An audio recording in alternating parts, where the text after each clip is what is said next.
Ma'asyiral muslimin, hamba-hamba Allah yang kami muliakan.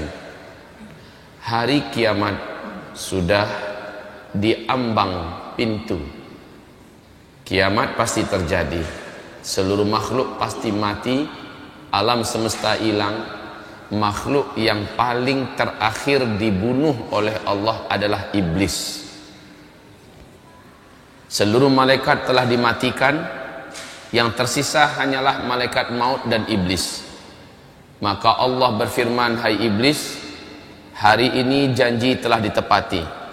Engkau adalah makhlukku yang paling terakhir yang akan dicabut nyawanya oleh malaikat pencabut nyawa, malaikat maut.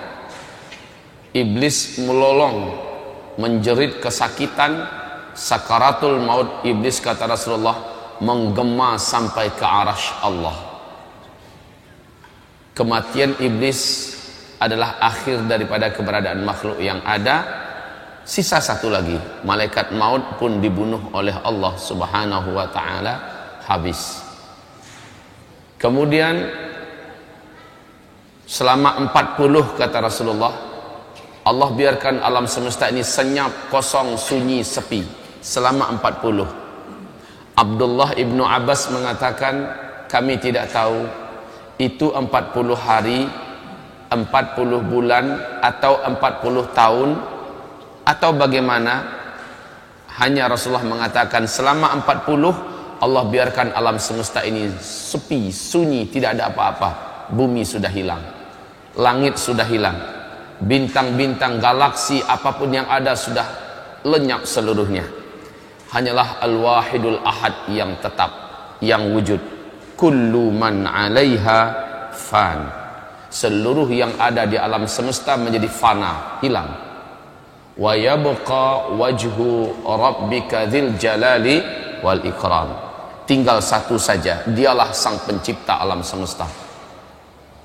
Kemudian dengan kun fayakun, Allah ciptakan kembali semuanya, tetapi sudah berbeda. Yauma tubaddalul ardu ghairal ardi was samawat. Pada hari itu Allah sudah ciptakan lagi bumi, tapi bukan lagi bumi yang sekarang ini. Allah ciptakan kembali langit, tapi bukan lagi langit yang sekarang ini. Semuanya yang masa lalu telah dibinasakan, yang sekarang adalah baru.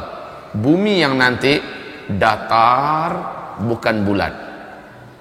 Sampai di mana ujungnya, dari mana startnya, tidak ada yang tahu. Rasulullah mengatakan bagaikan tikar yang maha luas bumi nanti. Dan bumi itu disebut dengan Ardul Mahsyar. Ini hamparan Ardul Mahsyar yang luas. Sementara ini adalah tanah di mana manusia-manusia di dalamnya ada. Datanglah hujan. Rasulullah bersabda, datanglah hujan, turun dari langit, membasahi bumi di mana ada manusia ditanam di dalamnya. Manusia pun bermunculan seperti cendawan yang tumbuh di musim hujan, kata Rasulullah. Bermunculan dari liang lahatnya, tetapi sudah sama baya dan usianya. Usianya sama muda semua. Dan tidak ada yang berkhitan satupun.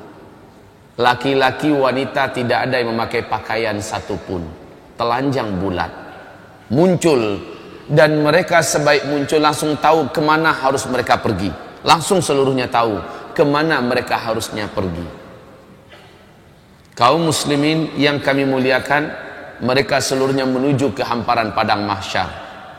Seluruhnya. Tetapi keadaan mereka ketika itu sudah beda-beda. Rasul mengatakan, umatku saat itu ada 10 macam bentuk. Dan Nabi berkata kepada Mu'adz bin Jabal, bentuk-bentuk umat Nabi ini memprihatinkan dan sangat menyedihkan, tergantung kepada seperti apa amalnya dulu ketika di dunia. Ada yang dibangkitkan lidahnya panjang menjulur sampai ke lututnya, sementara dari mulutnya dan dari air liurnya mengeluarkan bau yang sangat dibenci oleh seluruh orang yang ada di padang mahsyar. Dan mereka kelompoknya yang lidah menjulur semua. Ada yang dibangkitkan tangannya yang berjalan, kakinya yang di atas. Seluruhnya satu kelompok itu seperti itu seluruhnya. Ada yang dibangkitkan sementara dia disuruh memakai kain ter yang menggelegak atau pelangkin. Aspal yang menggelegak disuruh memakai jubah yang dari aspal menggelegak. Bayangkan tersiksanya dia. Sementara dia terus berjalan menuju padang mahsyar. Perjalanan ke padang mahsyar sangatlah jauh. Tidak ada air, tidak ada orang menjual apa-apa, tidak ada warung, tidak ada pohon, tidak ada jurang, tidak ada lembah, tidak ada tempat duduk. Dataran yang tandus dan luas menuju ke padang mahsyar. Yauma yakhrujuna minal ajdasi ka'annahum sira'a. Pada hari itu mereka keluar seolah-olah mereka seperti belalang, lalu meluncur ke tempat di mana mereka harusnya berkumpul. Seluruh mereka tahu, Pak, kemana mereka harus pergi. Dalam kepenatan dan kelelahan itu, sampailah mereka di padang mahsyar. Maka dimulailah acara padang mahsyar setelah waktu yang cukup lama. Kepanasan, tidak ada malam, panjang panasnya, siangnya tidak ada malam, tidak ada sore. Matahari ketika itu kata Rasulullah sallallahu alaihi wasallam hanya ala qadri mailin, hanya 1 mil di atas kepala, macam nak menggelegak kepala setiap orang yang ada di padang mahsyar. Saat itu manusia-manusia, jin-jin yang pernah hidup di dunia, setan-setan yang ada sudah saling melihat. Dan seluruhnya satu umur, satu baya, telanjang bulat. Bunda Aisyah bertanya kepada Rasulullah, "Ya Rasulullah, telanjang bulat, apakah tidak sibuk orang melihat aurat orang lain ya Rasulullah? Laki-laki melihat aurat wanita, wanita melihat aurat laki-laki." Apa kata Rasulullah? Al-amru yawma idin ashad min ayyanzura ba'duhum awrata ba'd. Pada hari itu saking menegangkannya pemandangan dan keadaan, sampai-sampai tidak terfikir lagi tentang aurat dirinya dan aurat orang lain. Nggak selera sama sekali ngelihat aurat dirinya dan aurat orang lain. Pada hari itu al-amru yawma idin ashad min ayyanzura ba'duhum awrata ba'd. Hai Aisyah, seseorang tidak ada lagi selera syahwatnya kepada orang lain. Yang ada adalah masing-masing likulli imri'in minhum yawma idzin sya'nu yughni. Pada hari itu setiap orang sibuk memikirkan dirinya sendiri. Padang mahsyar terhampar luas, panas garang, tidak ada tempat duduk. Hamparan padang mahsyar waktu itu putih kata Rasulullah, pasir yang putih, lurus, datar, luasnya tidak seperti tidak ada ujung dan tidak ada tepi. Manusia bingung nak buat apa. Lalu dalam waktu yang tidak jelas, bukan sehari dua Pak, dipanggang oleh terik matahari bukan sehari dua, bukan semalam 2 malam karena tidak ada malam, bukan sebulan 2 bulan, bukan setahun 2 tahun, puluhan tahun, bahkan ratusan tahun sampai ribuan tahun. Di padang mahsyar nggak jelas mau buat apa. Akhirnya manusia panik, seluruh jin dan setan panik. Mereka meminta dengan penuh harap, apa yang mesti kita buat? Seluruh manusia berkata, bagaimana kalau kita datang pada nenek moyang kita Adam alaihissalam, kita minta agar dia mendoakan acara padang mahsyar dimulai. Datanglah manusia yang ada kepada Nabi Adam, wahai atuk moyang kami, wahai Adam, sudah lama kami di padang mahsyar, tak jelas dan tak tahu apa yang akan berlaku dan terjadi. Tolong doakan kepada Allah Rabbul Alamin agar acara dimulai. Adam berkata, bagaimana saya akan mendoakan untuk kalian kepada Allah? Saya sendiri pun hari ini entah selamat entah tidak. Dulu saya dilarang oleh Allah agar jangan mendekati pohon di dalam surga. Ternyata malah saya makan buahnya. Hari ini saya selamat atau tidak? Pak, wallahi, demi Allah, Bapak Ibu, saat itu tidak ada orang yang berpikir tentang amal solehnya dulu. Sudah tidak ada. Orang hanya mengingat dosanya saja. Setiap orang hanya ingat dosanya saja. Orang lupa kalau dia dulu pernah haji. Orang lupa kalau dulu dia pernah sholat, dia pernah puasa. Lupa, yang dia ingat hanya dosanya saja. Adam berkata, maaf, saya tidak bisa mengapa-apa, tidak bisa membantu kalian, tidak bisa mendoakan kalian. Oh nafsi, wah nafsi, wahai jiwaku, wahai diriku. Maksudnya saya ini selamat atau tidak? Wahai diriku, wahai diriku. Pergilah kalian kepada Ibrahim, dia adalah Khalilullah, dia adalah teman Allah. Mintakan agar dia yang berdoa kepada Allah. Semoga acara di padang mahsyar dimulai. Manusia pun berbondong-bondong meninggalkan Adam menuju mencari Ibrahim. Saat berjumpa dengan Ibrahim, mereka memohon dengan permohonan yang sama. Sama jawaban Ibrahim. Dulu di dunia saya telah berdusta sebanyak 3 kali. Hari ini saya tak tahu lidah yang telah berdusta ini ketika berdoa Allah dengarkan atau tidak. Jangan-jangan saya pun tidak selamat. Minta maaf, saya tidak bisa membantu kalian apa-apa. Saya tidak bisa. Dia berdusta 3 kali. Pada Rasulullah mengatakan dusta Ibrahim waktu di dunia dulu hak, dusta yang benar. Tetapi Ibrahim menyulitkan, menganggap itu sulit buat dirinya nanti pada hari kiamat. Bagaimana dengan kita yang betul-betul berdusta di atas kebatilan? Sementara Ibrahim berdusta di atas kebenaran, dia rusuh dan gelisah tentang dirinya. Pergilah kalian kepada Musa, dia adalah kalimullah, minta kepadanya. Dialah teman bicara Allah dulu di dunia, agar dia yang berdoa kepada Allah, acara ini segera dimulai. Ketika manusia mulai meninggalkan Ibrahim, kata Rasulullah, Ibrahim berkata, wah nafsi, oh diriku, oh diriku. Manusia sampai berjumpa akhirnya dengan Musa setelah pencarian yang lama.